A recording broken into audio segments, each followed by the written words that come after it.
Dialogue épisode 11, Mohamed Bajrafil. Mohamed Bajrafil, bonjour. Bonjour. Merci d'être venu jusqu'à nous. Pour ceux qui ne vous connaîtraient pas, est-ce que vous pourriez vous présenter, s'il vous plaît? Alors, Mohamed Bajrafil, fils de son père, mari de sa femme et père de ses enfants, 4. J'en ai eu 5, mais je l'ai perdu le premier. Paix à son âme. Et je suis enseignant, consultant et médiateur culturel et cultuel. Et j'essaye d'écrire quand je peux. Vous avez dit enseignant en premier. Oui, parce que c'est le métier de papa. Et c'est ce dont je suis le plus fier. Et c'est ce que j'essaye de faire le plus au quotidien. On est dans une période particulière aujourd'hui en France. Entre les musulmans, on parle beaucoup de musulmans, d'identité, d'islam, de république. On est quelques semaines après l'attentat qui a coûté la vie à Samuel Paty. Comment vous le vivez d'abord vous en tant que citoyen, mais puis en tant que musulman? Tous les débats autour de la pratique de l'islam et de sa prétendue incompatibilité avec la République. Je pense que c'est très bien que vous posiez la question d'abord en tant que citoyen. Parce que qui dit citoyen dit humain d'abord. Et toute personne normalement constituée trouve que la situation dans laquelle nous sommes est tout sauf normale. C'est une situation de tension, mais qui peut s'expliquer par plusieurs choses, notamment, comme disait un philosophe dont le nom ne me vient pas en tête tout de suite, avec Internet, nous vivons sans doute la révolution la plus importante depuis la découverte du feu. Et c'est normal que, parce que les frontières tombent, parce qu'un monde arrive à sa fin, un autre est en train de naître, des gens se posent des questions, des gens doutent de ce qu'ils étaient, des gens découvrent d'autres manières de vivre. Bref, c'est un chamboulement sans doute sans précédent qui met tout le monde, ou en tout cas beaucoup de gens, dans des situations d'incertitude, de doute. Vous savez que la peur, son principal ciment, sa principale source, c'est l'ignorance. On ne sait pas de quoi demain sera fait. Autrefois, on ne le savait pas. C'est d'ailleurs pour cette raison que dans les langues anciennes, le futur n'existe pas. Je chanterai en français, c'était de l'ancien roman, j'ai à chanter. Et en arabe, par exemple, il n'y a pas de futur. On utilise des modos pour introduire l'arabe, le futur en arabe, mais en réalité, le futur appartenait toujours à quelque chose qui relève de ce que l'homme maîtrise, en fait. Et donc, c'est normal qu'il y ait ces interrogations, qu'il y ait ces doutes. Mais là où votre question est encore plus intéressante, c'est quand vous me la posez en tant que musulman. Alors, citoyen d'abord, musulman ensuite, parce que c'est une question de conviction personnelle. Et au fond, la citoyenneté, je la partage avec tout le monde. Mais ma foi, venant d'abord et avant tout de moi, ou ne regardant d'abord et avant tout que moi, celle-là, je la partage pas avec tout le monde. Je la partage avec un certain nombre de personnes qui, par exemple, prient de la même manière que moi, jeunes comme moi, etc. Eh bien, c'est, disons, une double peine, si je puis dire. Parce qu'en tant que citoyen, on est déjà dans l'incertitude, mais en plus, en tant que musulman, on est doublement dans l'incertitude. Nous sommes, par exemple, soumis à des injonctions contradictoires. D'un côté, on demande à ce que le musulman se fonde dans la masse, et de l'autre, on lui demande de manifester pour justement dire toute la condamnation qui est la sienne de ces actes barbares qui sont commis au nom de sa religion. En fait, c'est une période trouble, et c'est des périodes qui sont souvent très dangereuses si on n'y prend pas garde. Et c'est la raison pour laquelle on a tous besoin d'une parole d'apaisement, où on doit tous, toute personne qui prend la parole en public, se doit, sans tomber non plus dans l'angélisme, on peut nommer les choses sans pour autant être dans l'invective, ni dans la quête du buzz à tout prix. Enfin, maintenant, c'est devenu malheureusement un marché plus tu dis des choses qui sortent de l'ordinaire ou de ce qui est intelligible et humainement acceptable, plus tu as de personnes qui te suivent. Et ça veut dire beaucoup de choses, en fait, de l'état de nos mentalités, de l'état de notre rapport à la vie, de notre rapport à l'autre. Il est venu, je pense, le temps de mettre de la raison dans tout cela, de dépassionner les débats. Vous savez, je me rappelle que petit, on nous disait que tu peux dire à quelqu'un viens, l'énerver ou plutôt lui faire faire ce que tu veux. Si tu lui dis sur un ton provocateur et injonctif viens sous la menace, la personne, si elle est plus forte que toi, si elle est au-dessus de toi, elle peut t'envoyer balader, ou même si elle est en dessous de toi. On n'aime pas recevoir des ordres, notamment de manière irrévérencieuse. Mais si tu lui dis s'il te plaît, tu peux venir, en fait, le but est le même, hein, mais le résultat peut différer selon la manière dont on dit les choses. Je pense qu'on peut dire les choses sans blesser, on peut dire les choses sans choquer, sans pour autant, encore une fois, comprenons-nous bien, je ne suis pas en train de dire qu'il faille s'interdire de dire les choses. Mal nommer les choses, ce n'est pas les résoudre, comme dirait l'autre. En revanche, c'est plutôt rajouter des problèmes aux problèmes. En revanche, il y a une manière de dire les choses qui ne blesse pas l'autre, en fait, parce que si c'est ça le but, c'est que vous m'entendiez, je dois trouver les moyens de vous parler de manière à ce que vous entendiez ce que je dis. Autrement, ça ne sert à rien. Un proverbe commun qui dit « mieux vaut perdre de l'argent que perdre des paroles ». Si je perds mes paroles, je parle à des gens dont je sais qu'ils ne m'entendent pas, dont je sais qu'ils ne vont pas m'entendre, à quoi bon? Donc je pense que le musulman aujourd'hui, il est soumis à ces injonctions contradictoires, mais en même temps, et ce sera mon dernier mot là-dessus, quand je reviens au Coran, je trouve que ce que vit le musulman aujourd'hui, c'est pas quelque chose d'extraordinaire, au risque de vous étonner. Quand on lit le texte coranique, on le trouve rempli de passages qui parlent de violence à l'endroit de ceux qui ont dit croire en un Dieu unique, qui ont fait l'objet de violences physiques, d'insultes, voire d'assassinats. Et à aucun moment, il n'est demandé de dire « Ah ben, j'abandonne ma religion ou j'abandonne surtout mes principes ». C'est un point peut-être sur lequel on reviendra. Je n'ai pas le droit, comme le disait si bien Socrate dans l'apologie de Socrate, de Platon, lorsqu'il lui a été proposé, après avoir été injustement condamné, de quitter l'île, de fuir la prison parce que le bateau qui est parti sur l'île, et à son retour, il devait boire la ciguë et mourir. Et on lui a proposé de fuir.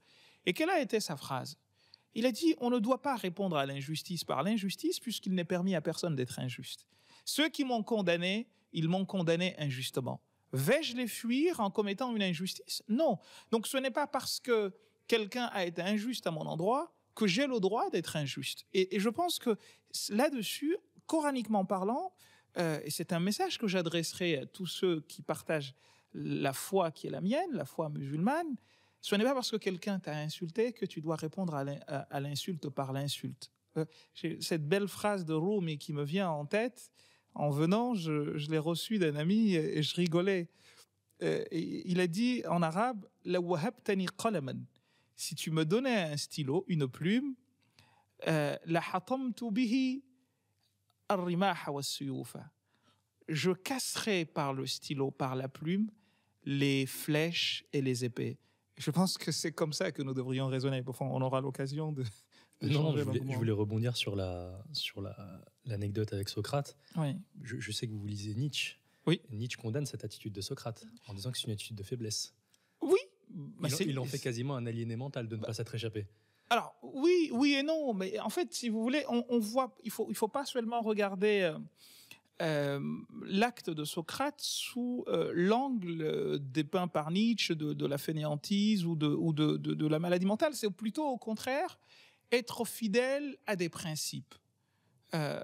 Dans l'islam, par exemple, on nous dit que le prophète, dans une situation quasi socratique, si vous me permettez ce néologisme, a a été dans une bataille, la bataille où il a été blessé le plus, s'appelle la bataille de Uhud. Et les compagnons ont cru qu'il a été tué. Il avait son armure, etc. Et il a reçu un coup d'épée si violent que les dents ont été cassées, le visage balafré, etc. Et les compagnons sont venus le voir.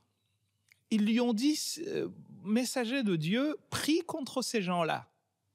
Quelle a été sa réponse? Il a dit, Seigneur, guide ma communauté parce qu'ils n'ont pas compris.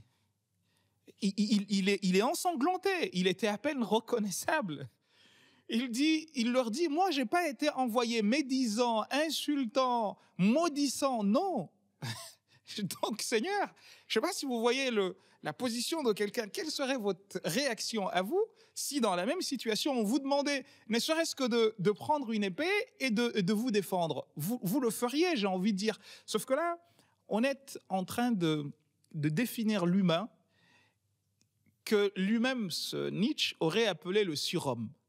C'est celui qui est au-dessus de ses simples instincts. J'aime souvent citer cette phrase d'Alexandre Kojève dans son introduction à Hegel lorsqu'il disait « L'homme est conscient de sa réalité et de sa l'homme est conscience de soi, conscient de ses réalités et de sa dignité humaine, et c'est en ceci qu'il diffère essentiellement de l'animal qui se laisse dépasser par le niveau du simple sentiment. J'ai envie d'eux, ben je ne cède pas. » Et les existentialistes disent un peu plus tard qu'être libre, c'est dire non. Donc je suis tenté de, mais je ne le fais pas. Donc c'est assez intéressant de voir cette démarche de Socrate qui dit quelqu'un m'a injustement accusé, mais je ne vais pas répondre à cette injustice par une autre injustice. Et je m'arrêterai sur une anecdote d'un grand maître soufi qui s'appelait Abdul Qadir al-Jailani ou al-Kailani, qui est fondateur d'une grande confrérie soufi pour certains, même si pour d'autres c'était un juriste hanbalite. Il a fait un voyage. Il allait faire un voyage et sa mère lui a dit est-ce que tu peux me promettre quelque chose, mon fils? Il lui dit oui, maman. Et elle lui dit je veux que tu me promettes que tu ne mentiras pas. Il a dit ok, maman, je te fais la promesse que je ne mentirai pas durant ce voyage. Et au cours du voyage, ils se font attaquer par un groupe de brigands, de coupeurs de route, comme on dit en arabe. Et quand ils se font prendre, les brigands leur disent « Donnez-nous tout ce que vous avez ». Et là, Abdul Qadir al-Jailani, je crois, si ma mémoire est bonne, il donne 40 dinars. Et le dinar, c'était l'or énorme. C'est tout ce qu'il avait.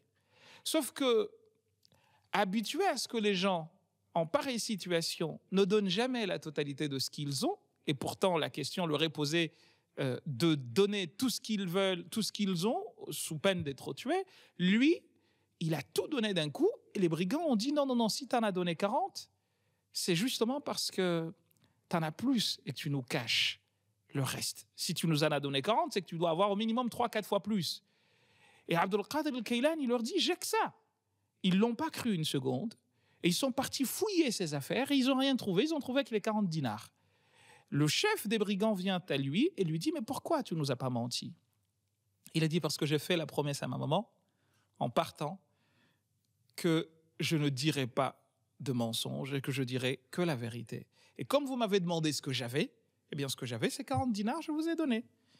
Le chef des brigands, il s'est mis à pleurer.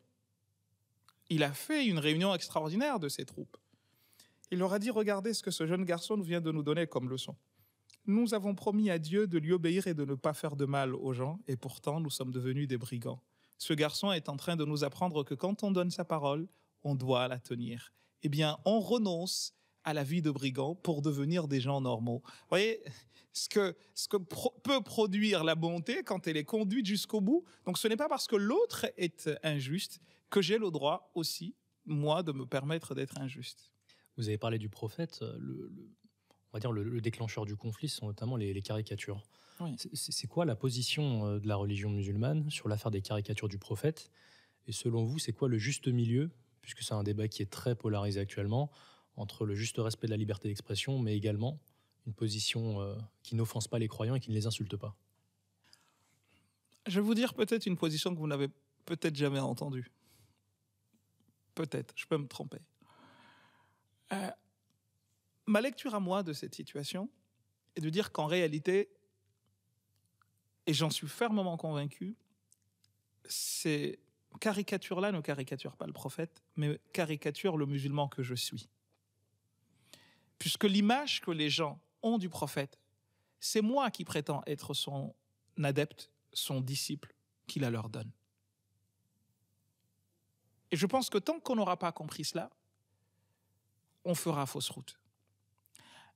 Pour appuyer ce que je vous dis, je vais vous raconter un récit prophétique dans lequel le prophète a été plus que caricaturé. Il est rapporté dans les récits les plus authentiques des traditions musulmanes qu'un beau jour, un conflit éclata entre deux personnes, suivant toutes les deux le prophète, du moins d'apparence.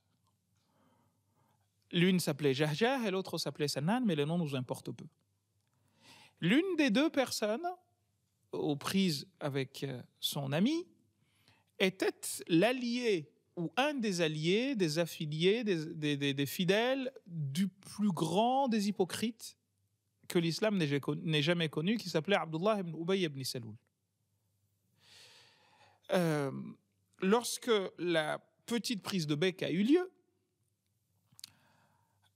le fidèle ami de l'hypocrite, du roi des hypocrites, a dit à celui qui lui était mécois, en fait, nous qui sommes médinois et que vous avons accueilli, vous les exilés de la Mecque, à la tête de qui se trouve le prophète Mohammed, eh bien, vous vous comportez avec nous exactement de la même manière que le proverbe arabe qui dit « Sammin kalbaka ya'kulka » « Engraisse ton chien et il te mordra ».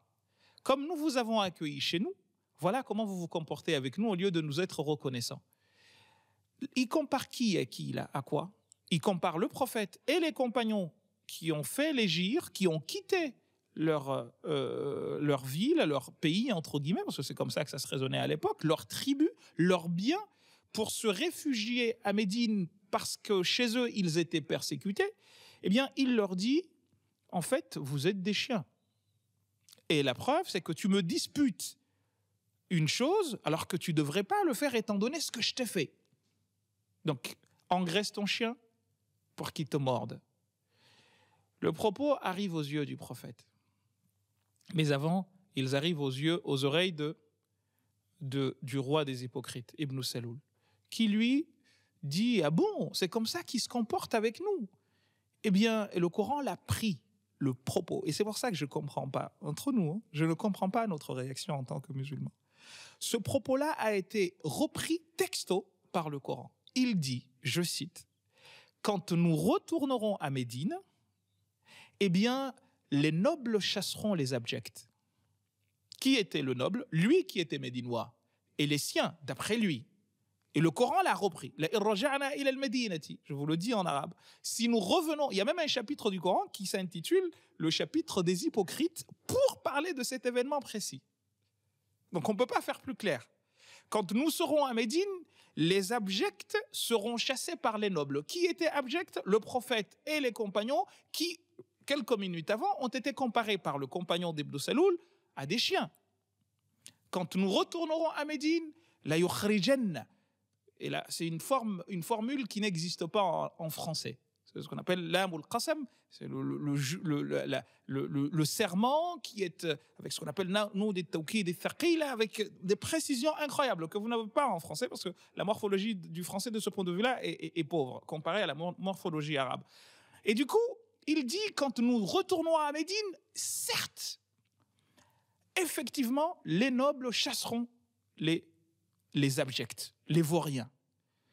Cette parole-là a été rapportée au prophète, comme je vous disais à l'instant, et le prophète a demandé à un monsieur qui était présent, qui assistait à la scène, si véritablement cela avait été tenu par Ibn Saloul. Celui-ci a nié. Et quelqu'un était là et a dit « Je l'ai entendu dire ». Mais le prophète a laissé filer. Les compagnons n'ont pas réagi de la même manière. Ils ont voulu se venger d'Ibn Saloul qui a insulté le prophète et avec lui ses compagnons, y compris le propre fils de ce monsieur qui était le roi des hypocrites. Il dit « Je vais lui régler son compte ». Le prophète, quand cette nouvelle lui parvient aux oreilles, que dit-il? Il dit « Ne le faites pas, pour pas que les gens disent que Mohammed fait tuer ses compagnons ». Je ne sais pas si vous vous rendez compte de la lourdeur du propos. Ne le faites pas pour pas que l'on dise que Mohammed fait tuer ses compagnons. Qu'est-ce que ça veut dire? On pourrait en tirer beaucoup de choses comme leçon, notamment le fait que, en fait, on doit penser à ce que les autres penseront de nous. Quelle image nous donnons du prophète, de Dieu aux autres, à partir ou grâce à ce que nous faisons? Là est le problème. Et je pense, en toute honnêteté, pour revenir à votre question sur les caricatures, que l'image que je vous donne, si je suis quelqu'un de violent, d'irascible, et que je prétends suivre l'islam, les gens ne retiendront de moi que cela. Si les gens voient en moi quelqu'un de doux, quelqu'un de bon, tout simplement, un humain normal, je peux vous garantir que quelque mauvaises que soient les langues des hommes, à un moment donné, on est obligé de s'incliner devant le beau, devant le bien. Et là, je vous dis, moi, ces caricatures-là, pour moi, elles ne caricaturent pas le prophète, ils ne l'ont jamais vu. Et j'en veux pour preuve une seule chose, et je vous laisse continuer les questions, c'est que la première qui était à l'origine de tout cela, c'est une caricature avec un monsieur, je dis bien un monsieur, je ne dis pas le prophète, parce que pour moi, ce n'est pas le prophète, avec un monsieur enturbané et une bombe dans le turban. C'est de là que c'est parti. Notamment avec Theo Van Gogh ou je ne sais où, au Danemark. Au Danemark, exactement. De Gillian Posten. Mais il suffisait de s'arrêter une seconde et de se dire, mais au temps du prophète, il n'y avait pas de bombe. Qui est-ce qu'on caricature alors? Eh bien, c'est ceux qui, aujourd'hui, prétendant suivre scrupuleusement les enseignements du prophète, posent des bombes. Mais le prophète, il n'y avait pas de bombe. Enfin, Nobel n'existait pas au temps du prophète que sache. On n'avait pas encore découvert la dynamite. Mais alors, moi je me dis, en réalité, pour finir, c'est nos tares qui sont moqués. Mais au lieu de voir cela, au lieu de se dire que finalement, c'est nos tares qui sont mises en avant et on doit apprendre de l'autre nos défauts, notamment quand on le considère comme un ennemi, comme le dit Al-Ghazali dans son Ihya.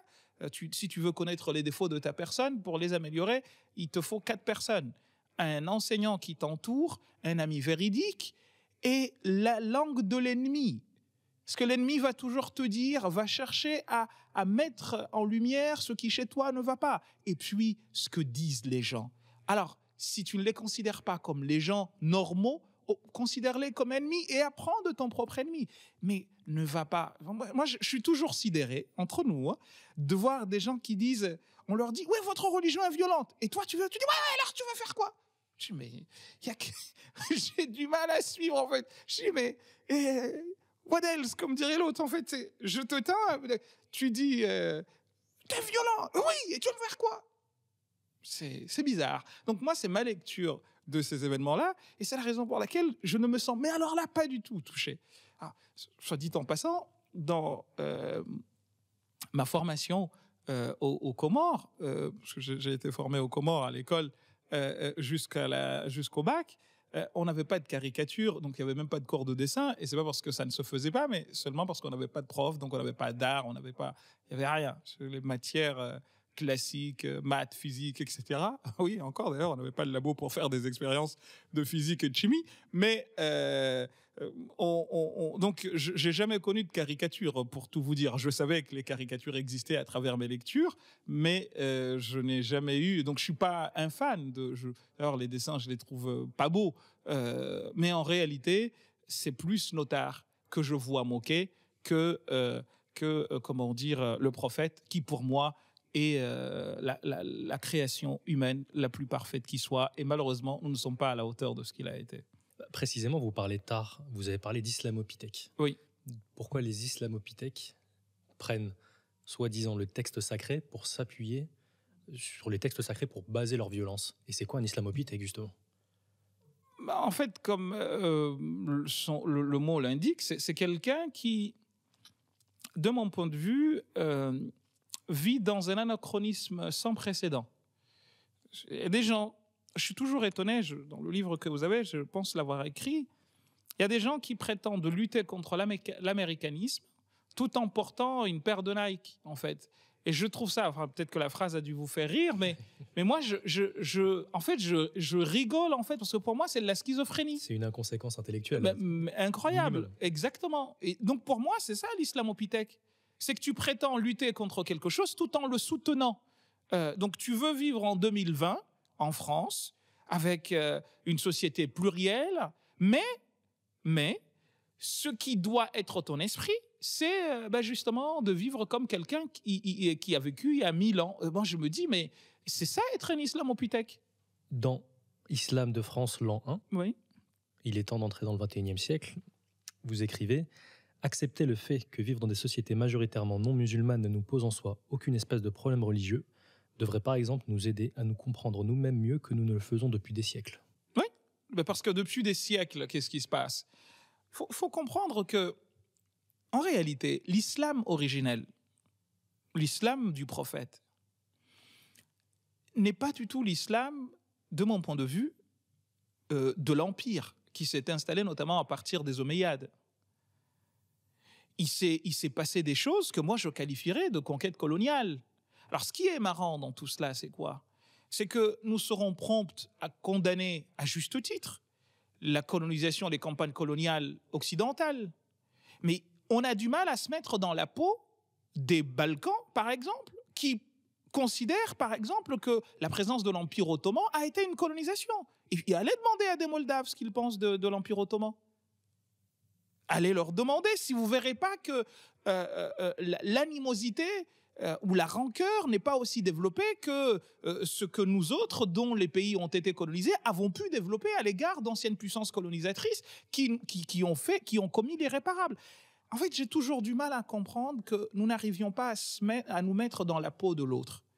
Et tant qu'on n'arrive pas à faire cela, pour moi, on est capable des pires choses qui soient. Et c'est la raison pour laquelle je vous dis, de la manière la plus franche qui soit, il faut distinguer deux islams, si ce n'est plus. L'islam du prophète et du Coran originel, et de l'islam des empires. L'islam du prophète, je mettrai ma main à couper. Que quiconque me ramène, ne serait-ce qu'une seule fois, un acte de crime contre l'apostasie demandé par le prophète. À aucun moment, le Coran n'en parle pas. Tout ce qui se passe aujourd'hui là, tu es celui qui insulte le prophète, l'apostasie, l'adultérin, le Coran n'en parle pas. Mais de la manière, la lapidation, il n'y a pas. Et ça, j'aimerais vraiment que les gens le comprennent. Cela se trouve dans des traditions qu'on appelle hadith. Cela se trouve dans un héritage qu'on appelle le fiqh, qui est une production humaine d'inspiration divine. Ce qui veut dire ce que ça veut dire. Et c'est la raison pour laquelle nous autres disons, attention, nous ne devrions prendre appui sur autre chose initialement que le Coran, ce doit être, et c'est ce qui est déclaré partout. C'est ce que tout le monde déclare, mais en réalité, dans les faits, ce n'est pas ce qui se passe. Depuis maintenant plus de 10 siècles. On dit le Coran, c'est la source première.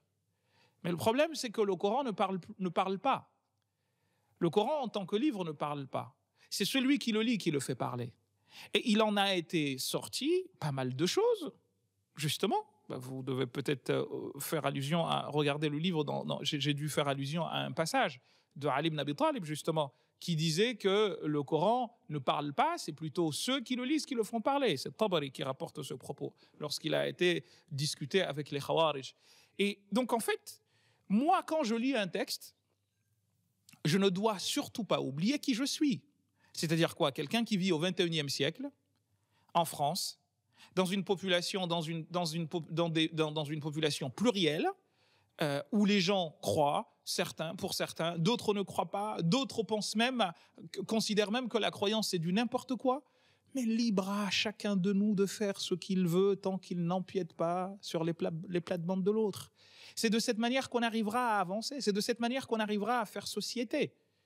Donc moi, en lisant ces textes, je ne dois surtout pas oublier que mon épistémé, comme dirait Foucault, c'est l'épistémé de quelqu'un qui vit au XXIe siècle dans une société plurielle. Et que cette épistémé-là, peut-être que demain, certainement demain, elle sera has-been. Mais de la même manière, je dois considérer l'héritage que j'ai reçu, le situer dans son épistémé, une épistémé d'empire. N'oubliez pas que pendant 10 siècles, si ce n'est plus, les musulmans ont occupé quasiment la moitié de la planète, des terres émergées. Et cette période-là est la période qui a vu naître ce qu'on appelle le fiqh, le droit musulman.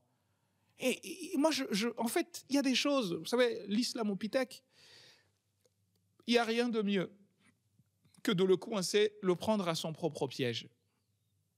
Parce qu'en fait, il est islamopithèque jusqu'à un point, hein, mais après, il refuse d'être islamopithèque. Parce que quand tu le prends, je l'ai expérimenté avec beaucoup, et je vous promets qu'il y a une dissonance cognitive. Ils arrivent à un moment où ils bug, en fait, et ils commencent à insulter. C'est là où tu vois vraiment qu'on est dans le cadre de l'islamopithèque. Je me rappelle avoir fait une fois une provocation volontaire dans un groupe où j'ai dit prenez un monsieur parmi les plus grands exégètes du Coran. C'est pas comment dire, le gringalet du coin. Si vous avez 3 ou 4 exégètes du Coran, dans la tradition musulmane, vous avez celui-là, il fait partie du top 3. C'est même pas du top non, du top 3. Il s'appelle Fakhruddin Ar-Razi. Au-dessus, c'est tu peux pas en termes d'exégèse. Ce monsieur a écrit une exégèse qui s'appelle Mafatih al-Ghaib. Il est mort en 606 de l'Hégire. Hein. Nous sommes en 1442 de l'Hégire. Donc entre lui et nous, il y a exactement combien d'années? Il y a 836 ans. Retenez bien le chiffre. Hein. 836 ans me séparent de Fakhruddin al-Razi. Ce monsieur qui est un philosophe comme pas possible, il est usuli, qu'on appelle les principologistes, ceux qui analysent, qui tirent les règles d'application des textes, qui s'appelle usul al-fiqh, et il est également exégète, donc forcément homme de lettres. Ce monsieur, lorsqu'il fait l'exégèse du verset 21 du chapitre 30, Roum, il dit des choses que je demanderais à tout islamopithèque, comme à toute personne normalement constituée, de répondre à ça. Vraiment, de la manière la plus simple qui soit. Il fait l'exégèse et il dit, dans ce verset, se trouvent des questions, 5 si ma mémoire est bonne, dont la première est, je cite, que la femme a été créée pour l'homme tout autant que la vache, donc tout autant que les plantes et les bêtes ont été créées pour l'homme. Moi, j'ai arrêté. En fait, avant de balancer le truc, j'avais dit qui accepte que sa femme est une vache, sa mère est une vache, sa fille est une vache. Qui? Et là, tout le monde disait qu'est-ce qu'il y a? J'ai dit c'est dans l'héritage, c'est dans le fiqh, c'est dans le droit musulman, ça. Vous les voulez? Est-ce que vous assumez cela? Et là, il y en a qui ont commencé à, comme diraient les autres, à perdre la... Comment est-ce possible? Je dis, c'est tout simple. C'est pas moi qui le dis, c'est Fakhruddin al-Razi. Donc la question, elle est la suivante. Vous voulez qu'on garde ça en 2020? Est-ce que c'est ça l'islam? Parce qu'en réalité, c'est de là que découle le problème. C'est que tu veux prendre la vision de Fakhruddin al-Razi et l'appliquer en 2020. Donc, islamopithèque ou pas, t'es coincé à un moment donné. Tu ne peux pas. T'es obligé. À moins tu acceptes que ta mère est une vache. Bismillah, comme on dit. Yallah. Mais ce sera peut-être la tienne, mais pas celle des autres. Et elle n'est pas une vache, ta mère. C'est toi qui es la vache. Si tu acceptes que celle dont tu viens est une vache, c'est que tu es une vache, toi. Tu es un veau. Non, mais donc, en fait, il y a plusieurs choses qu'on peut leur opposer. Et tout cela, c'est dans l'héritage. Et moi, ce que je reproche à certains, notamment certains éditorialistes, c'est de ne pas connaître ces choses-là et de venir parler de manière surfaciste, parce que ça ne règle pas le problème, ça rajoute de la confusion à de la confusion. Il faut prendre les gens, vous savez, c'est Sartre qui disait dans Question de méthode, je cite, « Il ne suffit pas de connaître une passion par sa cause pour la supprimer, il faut la vivre, la comprendre, la combattre et y opposer d'autres passions. » Donc tu ne peux pas venir émettre des critiques sur une tradition sans rien en savoir. Et le problème, c'est que nous avons des gens, des philosophes dont je ne citerai pas le nom, qui disent aux gens de repenser, qui prétendent vouloir repenser l'islam, mais ils ne savent pas distinguer un chapitre d'un verset, surat d'une ayah, et qui écrivent tout à n'importe quoi, et qui, du haut de leur magistère, deviennent des tautologues. Non, je suis désolé. Et c'est la même chose qu'on pourrait dire à des jeunes qui, du jour au lendemain, parce qu'ils s'accoutrent d'une manière ou d'une autre, peuvent penser que vous connaissez rien, en fait. Il faut être modeste et dire que c'est un travail de longue haleine. On fait des années d'études. Ça s'apprend, en fait. Ça ne s'improvise pas. Tu ne peux pas faire une coupure ici ou une coupure là et venir dire que tu sais et vouloir réfuter des gens dont c'était la vie. Je suis désolé, en fait. À un moment donné, on est obligé de dire stop, sans manquer de respect aux gens. Et mon gars, en fait, on a passé tant de temps à faire ça, même si on a le même âge, mais on a 50 ans de différence parce que, en réalité, toi, tu découvres ça aujourd'hui. En fait, il y en a qui ne supportent pas qu'on leur dise « Mais ça, ce que tu dis là, je l'ai appris à 6 ans. Aujourd'hui, on en a 42.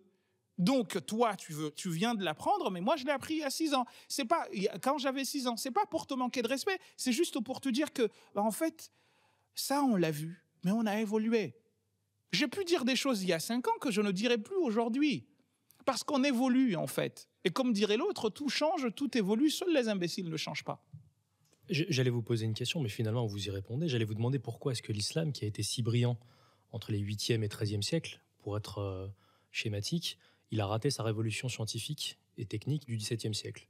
Finalement, c'est à cause des islamopithèques de l'époque, si je comprends bien ce que vous dites. Il y a beaucoup de choses qui peuvent concourir à cela, ou qui ont pu concourir à cela. Une d'elles, c'est des décisions qui ont été prises par des politiques, ici et là, pour, par exemple, sur le plan intellectuel et religieux, surtout, limiter la production de la pensée. Ce que vous appelez la glaciation. Exactement. Il y a eu un monsieur, par exemple, pour parler des Mamelouks, mais pas seulement, qui s'appelait Zahr Bibers, qui va interdire aux gens d'enseigner autre chose que ce qui est inscrit dans les incunables des 4 écoles. Et c'est ainsi que va naître le mythe des 4 écoles qui renfermerait la vérité et qu'en dehors des 4 écoles, il n'y aurait rien. Donc, en fait, vous savez, quand on recule dans l'histoire, le problème que nous avons, nous, en tant que musulmans, c'est que nous sommes, je pense, un des peuples, enfin, un peuple, c'est un bien grand mot, une des communautés, on est de différents peuples, mais une des communautés qui ignore le plus son histoire. Exactement comme nous, musulmans, sommes sans doute une des communautés qui comprennent le moins son livre et qui le lisent le moins, finalement. Et c'est peut-être pas, ça ne va pas faire plaisir aux gens, mais moi je vous dis ce que je pense et j'ai pas envie de passer par 4 chemins en disant les choses. Et ce qui se passe, c'est que on nous a raconté, il y a un narratif qu'on a construit, qui aboutit à ce dans quoi nous sommes aujourd'hui et qui exige de nous, en tant qu'intellectuels, penseurs, citoyens, croyants, que nous nous approprions, que nous nous réapproprions notre histoire, en fait, l'histoire de l'islam. On nous a appris pas mal de choses qui soit sont inexactes, soit cachent une réalité beaucoup plus complexe. Moi, je dis souvent aux gens que la Kaaba, elle n'a jamais été touchée par un non-musulman. C'est des musulmans qui l'ont détruite au minimum à 2 ou 3 reprises. Il n'y avait ni Israël, ni les Américains, ni sionistes, ni je ne sais quoi. On n'a pas eu besoin. En fait, c'est compliqué à faire comprendre aux gens, mais j'ai du mal à comprendre que l'on ne comprenne pas. Lisons notre histoire, en fait. Lorsque la Kaaba a été bombardée par les Omeyyades en 64-65 de l'Hégire, à coups de catapulte, au point de prendre au feu, ils étaient où les Illuminati et les je ne sais quelles autres bêtises qui domineraient le monde? Elle était où la colonisation? Lorsque, 11 ans après, les Omeyyades sont revenus et ont encerclé la Mecque et ont fini par détruire, mettre à feu la Kaaba, c'était qui? Ils étaient où les Français colons, les Anglais, les je ne sais quoi? C'était musulmans eux-mêmes. Lorsqu'en 316, si ma mémoire est bonne, les Qaramites sont venus casser la Kaaba et prendre la pierre noire, ils étaient où? Elles étaient où les puissances colonisatrices? Lorsque, en 64 de l'Hégire, il y a eu je ne sais combien de viols, et certains parlent de 1000 femmes qui seraient tombées enceintes de viols, monsieur comme El-Waqidi, violées par qui? C'est des musulmans contre des musulmans. Et des compagnons du prophète, il y en a eu plus de 70 qui ont été décapités ce jour-là. Et c'était pour des raisons politiques.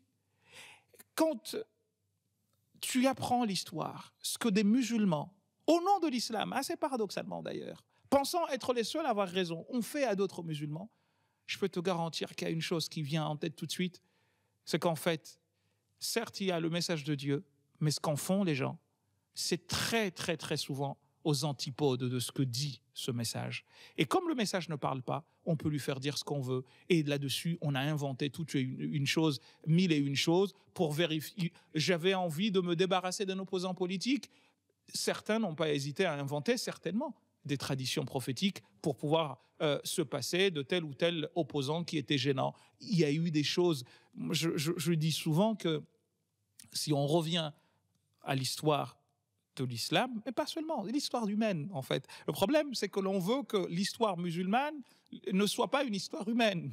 C'est là le problème. Autrement, ce que je vous dis là, vous le diriez sur l'histoire de France, c'est exactement les mêmes atrocités qui ont pu se produire. Sauf qu'ici, et c'est là où ça devient dangereux, on essaye de justifier cela par des textes religieux. Et c'est là où moi je dis stop. Non, la religion de Dieu ne peut pas être une religion de violence.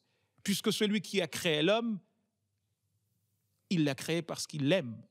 Il ne peut pas en faire son ennemi. Et c'est d'ailleurs pour cette raison qu'on trouve dans les traditions du prophète d'aussi belles choses que celles recueillies par un monsieur qui s'appelait Abu Sheikh al-Asbahani, qui dit en arabe « Al-insan ou l'homme, bunyan ou rabb » est la construction de Dieu. « Mal'oun man hadama bunyan al-rabb » est maudit celui qui détruit la construction du Seigneur.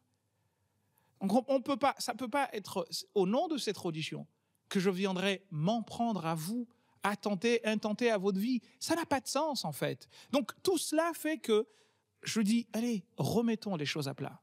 Regardons, enseignons l'histoire, mais pas l'histoire romancée. Enseignons l'histoire telle que... Parce que ce qui est bien, c'est quoi? C'est que comme les musulmans étaient pendant plusieurs siècles à la tête du monde, ils n'avaient pas peur d'écrire tout. Mais vraiment tout. Vous savez, ce qui est malheureux dans les vainqueurs écrivent l'histoire. Ben exactement. Ils écrivaient même ce qui n'allait pas. Ce que je suis en train de vous dire là, des Omeyyades, etc., c'est dans les incunables de l'histoire de l'islam. Le problème, c'est que ce qui est dit à la masse, eh bien, c'est une histoire romancée de gens tout beaux, tout gentils, etc. Mais non, en fait. Il faut changer complètement la donne. Enseignons aux gens une histoire humaine. Le prophète, lui, il a une particularité d'être l'élu. Toute autre personne que lui, on a à apprendre de lui ou à rejeter. Moi, je suis toujours étonné de voir que les gens sacralisent des gens. Mais non, non, mon ami. Je regarde dans sa vie, il y a des choses qui étaient très bonnes et d'autres qui ne l'étaient pas. Je tire le meilleur, et c'est même une injonction coranique qui dit, eh bien, ceux qui, quand ils entendent un propos, quand ils entendent un propos, ils en retiennent le meilleur, et naturellement, en retenant le meilleur, vous laissez ce qui ne l'est pas, ou ce que vous estimez ne pas l'être.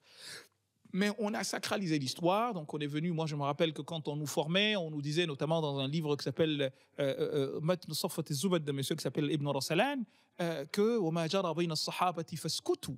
Ce qui s'est passé entre les compagnons, taisez-le, ne le dites pas. Mais en fait, le problème, c'est que comme cette idée a fini par s'imposer, eh bien on continue à ne pas savoir ce qui s'est passé entre les compagnons en termes de bataille, en termes de guerre, en termes de rivalité, en termes de disputes. Et on continue encore aujourd'hui, ce que Daesh fait, ce que Daesh a fait, les amis. Il faut avoir le courage de le dire. Tout ça, c'est dans le droit musulman. Et celui qui n'assume pas cela, pour moi, est malhonnête. Et il suffit de le regarder. Posez-moi toutes les questions que vous voulez sur ce que Daesh fait, je vous dirai dans quel chapitre c'est écrit. Tout. Il n'y a pas une seule action que Daesh commet qui n'est pas dans le droit musulman. Alors la question qui se pose, et c'est là où justement on peut être très facilement pris au piège, c'est qu'on va te dire, oui, mais ça ne s'exécute que si il y a un roi, un souverain. C'est ceux qui tiennent ce que j'appelle moi les vestales des traditions ou du conservatisme, te disent oui, mais il faut que ce soit dit, le sultan, c'est sous un sultan que cela doit être fait. Mais ça veut dire déjà que tu valides le principe. Or, le principe n'est pas à valider. Un principe qui constitue à tuer un enfant non musulman. Imaginez-vous une seule seconde. Un enfant non musulman ou une femme non musulmane appartenant à une maison de guerre, comme ils le définissent eux. Tu as le droit, en cas de famine extrême, tu as le droit de les tuer et les manger. Oh! Ça, c'est l'imam al-Nawawi qui te dit ça dans Rawda. Et dans le Majmoua. Il faut arrêter le cirque à un moment donné. Et de dire que non, c'est pas l'islam, ça. Parce que si tu ne dis pas cela, mais ça laisse aux autres la possibilité de venir et de faire n'importe quoi. L'assassinat de Samuel Paty, c'est vrai qu'il y a plusieurs raisons qui concourent à cela. Psychiatrique, certainement. Sociologique, certainement. Éducative, certainement. C'est des problèmes multifactoriels. Mais n'empêche que, si tu retournes dans le droit musulman, tu vas trouver qu'il y a quasi unanimité sur le fait que celui qui insulte le prophète doit être tué.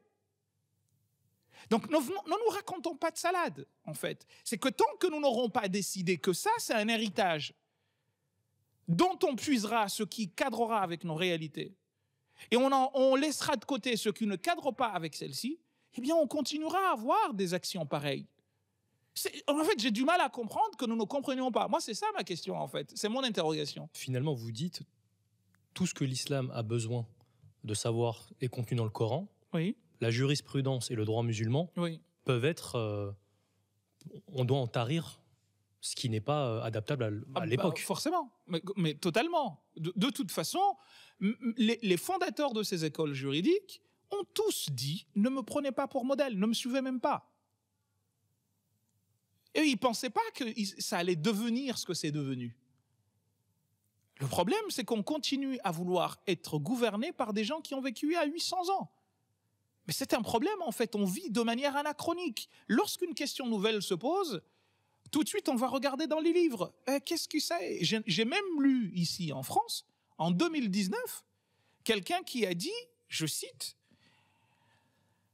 en fait, il faut stopper la vie et regarder ce qu'il y a dans les livres pour voir si ce qui est dans la vie cadre avec ce qu'il y a dans les livres ou pas. Mais c'est un enfant né en France. Et quelque part, en fait, il y a un problème d'éducation, un problème de société globale à se poser. Il y a peut-être une forme de Amish musulmans qui vont voir le jour. C'est déjà le cas, mais au-delà de ça, moi je pense que c'est d'abord une question fondamentale de société. Parce que si quelqu'un qui est né en France, pays où la critique est reine, pays où la raison est reine, on en vient à ça. C'est qu'il y a eu un raté quelque part. Et malheureusement, ça, on ne veut pas le dire. On veut seulement regarder un seul versant. Mais je suis désolé. Si on en arrive à là, en 2019, c'est qu'il y a eu un gros souci. Il y a eu beaucoup de ratés, pas qu'un seul. Et ces ratés-là doivent être discutés, comme on discute en famille. Mais aujourd'hui, lorsqu'un enfant tourne au vinaigre, ni la mère, ni le père ne veulent assumer l'échec de l'enfant. Chacun se renvoie à l'autre la responsabilité de l'échec de l'enfant. Mais moi, je suis sidéré de voir que dans un pays où on enseigne Descartes, on enseigne les Lumières, on enseigne le doute, le cogito ergo sum, je pense donc je suis, qu'on en vienne à ça en 2019 en France, c'est qu'il y a eu un gros raté quelque part. En réalité, l'islam, c'est un vernis. Il y a déjà des problèmes multiples qui sont derrière. Je ne suis pas encore une fois en train de minimiser. Vous avez entendu mon discours sur ces questions-là. Et je pense qu'en tant que théologien, en tant qu'intellectuel, en tant que penseur musulman, nous avons le devoir de faire ce travail de tri. Et je le dis, mais en même temps, j'essaye de le faire avec les maigres moyens qui sont les miens. Mais vous savez, une seule main ne peut pas applaudir, dit l'adage. Il en faut plusieurs. Un autre adage, un peu moins beau, dit « on ne peut pas tuer un pou avec un seul ongle. Il en faut deux. » Donc il faut que beaucoup de gens concourent. Et c'est du devoir des musulmans d'abord. Notre religion est belle. Je vous garantis. Le Coran, il est beau. Alors, il y a des gens qui vont vous dire à chaque fois, on nous sort des versets. Oui, mais à tel verset, cher ami. En fait, il est possible, il existe plusieurs niveaux de lecture. Et ce qui est marrant, c'est que j'ai vu, il y a un an ou deux, 300 personnes, 300 intellectuels, excusez du peu, qui demandent que certains versets du Coran soient frappés d'obsolescence. Mais c'est la bêtise infinie. Vous ne pouvez pas dire ça. Un texte ne parle pas, chers amis. Et il y a des philosophes, des penseurs dedans qui passent leur temps à gloser, surgloser. Mais pourquoi ce qui est accepté, reconnu à des livres va être interdit au Coran? Chers amis, il y a plusieurs manières de lire le Coran. Les écoles de lecture du Coran, et Suyuti, dans l'Itqan, il en a énuméré 11 déjà. Et il est mort en 911 de les lire, lui.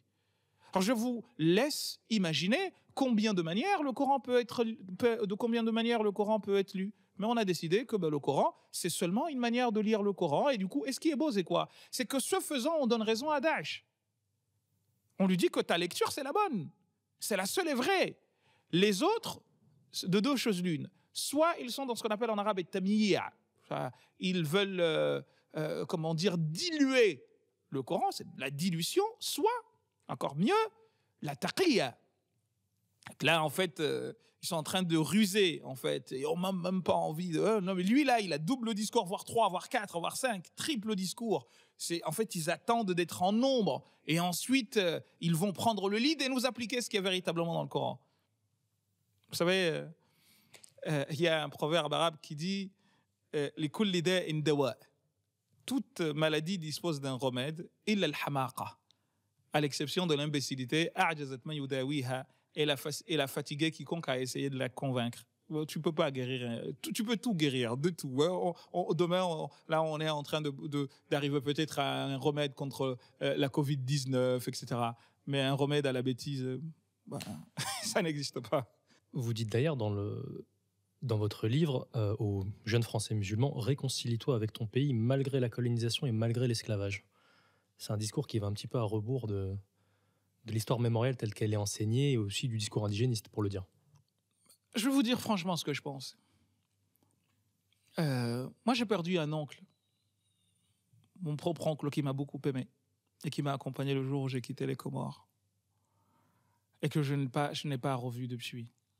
Il est mort entre Mayotte et Anjouan. Donc la colonisation, j'en connais un rayon. J'ai été touché dans le sang, dans la chair, dans tout ce que vous voulez.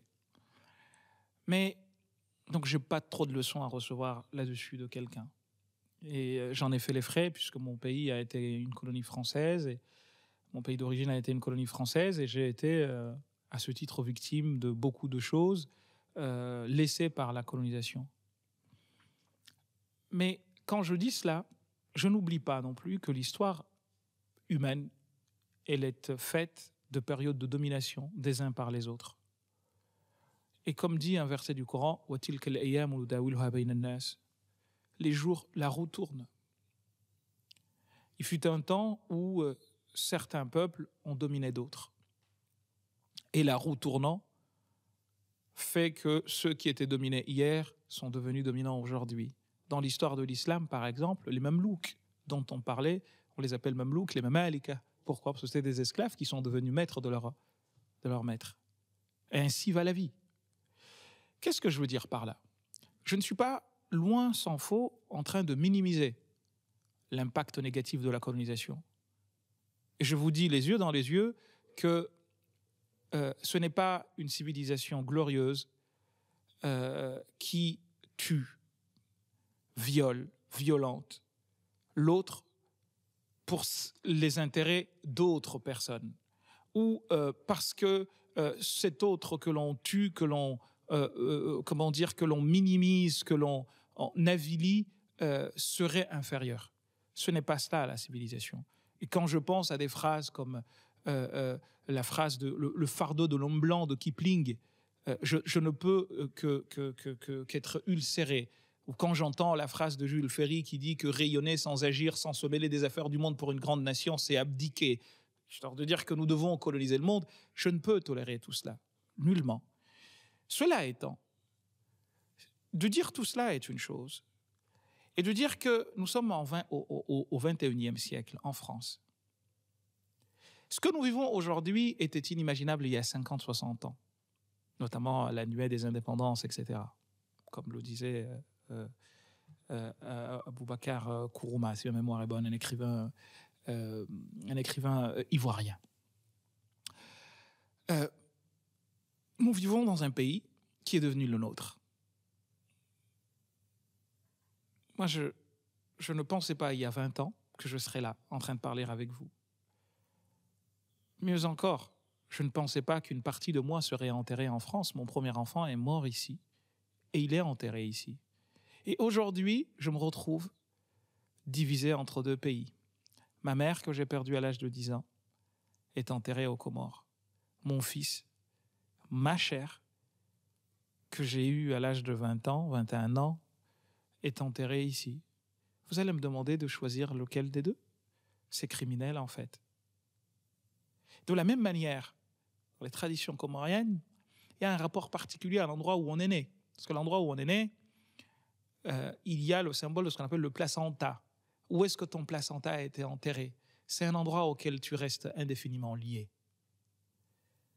Alors, je sais que c'est une histoire complexe.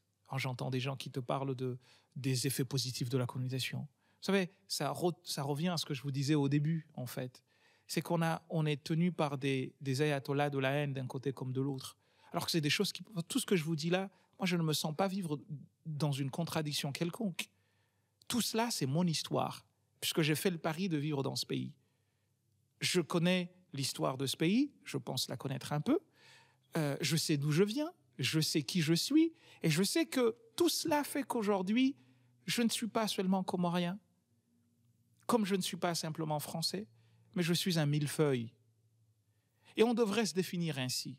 Et le tort commence à se poser à partir de l'instant où, parce que millefeuille, on décide de faire d'une des feuilles qui constituent le millefeuille quelque chose de plus important que le restant des feuilles. Eh bien, le gâteau devient fade et il n'est pas consommable. Et en fait, le problème, ce serait de dire quoi? Moi, je dis en des termes simples, et je pense que je l'ai dit dans le livre, que la colonisation, l'esclavage, c'est des abominations, c'est des crimes contre l'humanité. Il n'y a pas à revenir dessus, sauf à être malade. Et je pense que certains le sont, à vouloir agir ainsi. Mais de rester là-dessus et de dire « Ouais, la France a fait ci, la France a fait ça. » Mais cette France, c'est la tienne. C'est toi qui, aujourd'hui, bénéficie des accumulations de richesses de la France durant la colonisation. Donc toi aussi, tu es concerné. Donc à la limite, moi je l'avais dit une fois dans un groupe pareil de personnes, où j'ai même vu quelqu'un qui est français de souche, entre guillemets, qui disait « Quand ils sont venus chez nous », je lui ai dit « Mais là, on est dans la neurasthénie absolue. » Donc en fait, parce qu'il a changé de religion, il pense qu'il a changé de... Je lui ai dit « Mais attendez, pousse, laisse-moi, moi, parler de ça, mais pas toi. » Et j'ai envie de dire, j'en aurais dit autant à Ali, Philippe ou Paul qui seraient musulmans.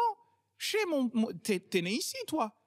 Moi, j'ai vécu les conséquences de la colonisation. J'en ai bavé. Et c'est pas pour autant que je vais dire que, maintenant que je fais partie de l'histoire de ce pays, je vais cracher sur toute la France. Non, non, non, non, non. Je distingue qu'il y a une partie de notre histoire qui est très belle à mettre en avant et une autre qui ne l'est pas. Mais pour autant, est-ce que je vais détester mon pays d'accueil? Non, c'est un pays d'adoption qui m'a fait beaucoup de choses, qui m'a donné peut-être plus de choses que mon pays d'origine ne m'a donné. Et je me dois de lui être reconnaissant sans pour autant être dans, comment dire, l'angélisme. Quand il s'agit de critiquer les multinationales ou je ne sais quoi, je le ferai. Mais je ferai toujours un distinguo entre le peuple français et les multinationales. Parce que, in fine, ce que vit le pauvre Malien n'est pas très différent de ce que vit le pauvre Français qui vit dans le Cantal ou je ne sais quelle région de France. Parce qu'en réalité, aujourd'hui, les multinationales ont des intérêts ultra, voire supranationaux qu'elles conservent et elles se fichent royalement de ce que les petites gens comme vous et moi pensent. Et là-dessus, je pense qu'on n'arrive pas à se fédérer et quand on comprendra cela, je pense que beaucoup de problèmes seront résolus. Donc, pour m'arrêter là-dessus, on va continuer comme ça jusqu'à quand? On va continuer à parler de colonisation. Il faut arrêter les effets de la colonisation, les conséquences de la colonisation qui, elles, sont injustes aujourd'hui, elles doivent être combattues et mises de côté. Ok? Pour moi, c'est le combat à mener. Mais pas de chercher à vous rendre responsable de ce que d'autres que vous ont fait. C'est un peu dans les fables de La Fontaine, la fable du loup et de l'agneau. Si ce n'est pas toi, c'est un des tiens. Moi, j'y suis pour rien, en fait. Et à la limite, on va aller jusqu'où? J'ai écrit, je crois, dans ce livre ou dans un autre, que, mais même en revenant à mon dada, les sciences islamiques, on va trouver que dans les sciences du hadith, il y a une partie qui traite de ce qu'on appelle al-mawali, les esclaves affranchis, qui recueillent des hadiths, des traditions du prophète. Mais ces mawali, leurs parents étaient esclaves. Est-ce qu'ils se sont dit, on va se rebeller pour nous venger de ceux qui ont réduit en esclavage tel ou tel? En fait, on va aller jusqu'où comme ça? Le prophète de l'islam, Mohammed, paix sur lui, quand il est arrivé à Médine, une des raisons pour laquelle les Médinois sont venus le chercher, c'est pour que justement il mette fin à cette barbarie qui opposait deux tribus mécoises, l'une s'appelait El Aousi, les autres s'appelaient El Khazraji, qui se sont fait la guerre plus de 120 ans durant. En fait, il suffisait que l'un d'eux voie l'enfant de l'autre, il se mettait, il le tuait. Et ça continuait comme ça. Et le but, c'était d'arriver à un moment où on dit « Stop, les amis.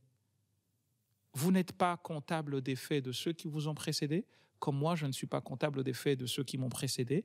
Voyons comment ensemble nous pouvons faire société. Voyons comment ensemble, parce que nous partageons le même pays, comment nous pouvons le rendre meilleur sans pour autant avilir les autres. » Tout à l'heure, vous avez parlé d'Internet qui était peut-être le plus grand bouleversement anthropologique des temps récents.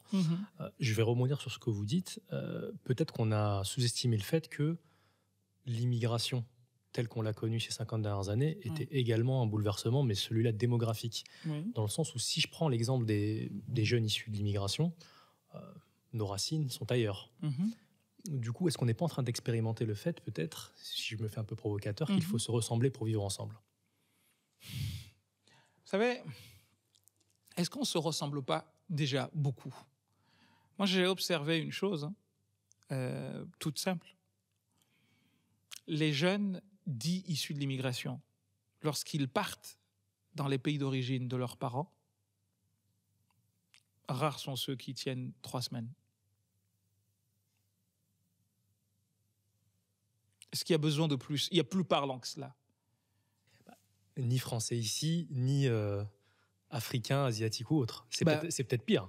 Mais c'est justement pour cette raison qu'il est du devoir de nos gouvernants d'avoir une politique volontariste, intégrationniste et courageuse vis-à-vis de cette jeunesse qui est la sienne. C'est la jeunesse de ce pays, qu'on le veuille ou non. C'est la force, c'est les forces vives de ce pays. Un pays sans jeunesse n'en est pas un, c'est un pays sans lendemain. Il faut avoir le courage du discours du président Chirac en 2005, lorsque les émeutes ont éclaté. C'est un discours qu'on n'a plus entendu. Quand il a dit que vous êtes nos enfants. C'est ce qui manque, en fait. Vous savez, une fleur, ça fait beaucoup de bien, hein, mais il n'y a pas meilleure fleur qu'un mot gentil. Donc je pense que ce mot-là, venant des autorités de ce pays, loin des débats caniveaux de certaines chaînes d'information continue, si ce mot-là est dit, si on fait en sorte que sur la base de l'égalité républicaine, Ali et Philippe sont logés à la même enseigne, je pense que c'est ce qui fera de ce pays, ce qui redonnera à ce pays, ce qui redonnera à ce pays ses lettres de noblesse. La France est un tout petit pays sur le plan géographique. Vraiment, hein, comparé aux mastodontes que sont l'Inde, la Chine, on est peanuts, hein, vraiment. Hein, on est à 67 millions d'habitants. C'est même pas je pense que c'est les octogénaires chinois, peut-être. On est vraiment rien du tout en termes de population comme en termes de géographie. Mais ce qui fait qu'on parle de la France partout dans le monde, c'est sa production intellectuelle, c'est les Lumières, c'est Zidane, c'est Mbappé, c'est Marie Curie. C'est ce monde-là, en fait. C'est ça qui fait qu'on parle de la France. Mais autrement, non. Donc, si on ne se rend pas compte de cela, en tenant un discours volontariste, courageux, gouverner, c'est prévoir, c'est prévenir, disait l'autre. Je pense qu'il faut que nos élus, nos gouvernants aient le courage qu'il faut pour dire des choses qui ne vont pas forcément être, comment vous dire cela, dans l'air du temps, mais des propos, des actes qui construiront demain. Il faut qu'ils aient ce courage-là, je pense. Autrement, on va rester dans ce cirque d'anges dont personne ne sortira gagnant. Cette jeunesse, justement, elle est particulièrement sensible, je trouve, à ce qu'elle perçoit comme des attaques envers sa religion. La confusion entre islamistes, musulmans, entre islam et terrorisme. C'est quoi pour vous actuellement l'état de l'islamophobie en France? Et je m'adresse aux linguistes. Mm-hmm. Comment vous vivez et comment vous pouvez expliquer les débats autour du terme même d'islamophobie? Moi, je trouve que c'est un faux débat. Pour deux raisons. La première est qu'un débat très ancien en linguistique que l'on fait monter à Socrate, qui avait deux disciples. L'un s'appelait Hermégonès, si ma mémoire est bonne, et l'autre s'appelait Cratyle. Et ils ont eu à débattre sur ce qu'on appelle l'arbitraire du signe. Alors, pour faire moins barbare, l'arbitraire du signe, c'est le fait que ça s'appelle une table en français, et en arabe on dit tawila, et en portugais on va dire mezza par exemple, etc. Pourquoi ça s'appelle tawila en arabe? Pourquoi table en anglais? Pourquoi mezza en espagnol ou en portugais? Et les Comoriens disent la tabou, par exemple. En fait, l'un soutenait que eh bien, c'est de l'arbitraire. En gros, ce sont des sons que l'on a mis les uns à côté des autres, dans le cas de ce qu'on appelle la concaténation, et on a produit un mot. Vache n'est pas plus vrai que cow, n'est pas plus vrai que baqara en arabe, et que c'est de cette manière que les langues se font. On appelle l'arbitraire du signe. Et l'autre dit non, en fait, il y a une raison au fait que nous appelions les choses, la table, on l'appellerait ainsi pour une raison ou pour une autre, mais en réalité, ça ne tient pas.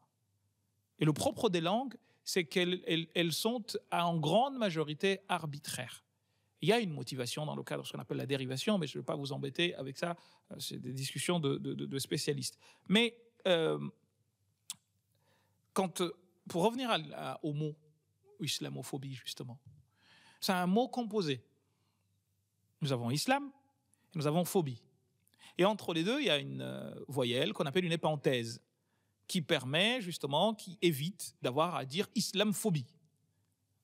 Ni plus ni moins. Ce O-là, c'est un O, c'est une invention phonologique, comme le T de combien y a-t-il. Le T de combien y a-t-il en français, c'est une phonie pour éviter justement ce qu'on appelle un hiatus. Combien y a-il. A, c'est ce qu'on appelle une voyelle basse, I, une voyelle haute, donc A, I, c'est difficile. Hop, les langues savent faire ça. Elles se débrouillent, et boum, donc on a mis un T, qui vient de nulle part. C'est un T euphonique. De la même manière, on a inventé une épenthèse qu'on appelle O. Ici, ça pourrait dire, c'est soit un S, quand on parle d'islamisation ou je ne sais quoi, c'est des épenthèses que l'on met ici et là pour éviter que... Enfin, bref. Et ce qui se passe, c'est quoi? C'est que nous avons phobie, qui veut dire peur, qui peut dire aussi haine, et nous avons islam. Par exemple, aujourd'hui, quelqu'un qui porte une aversion contre les personnes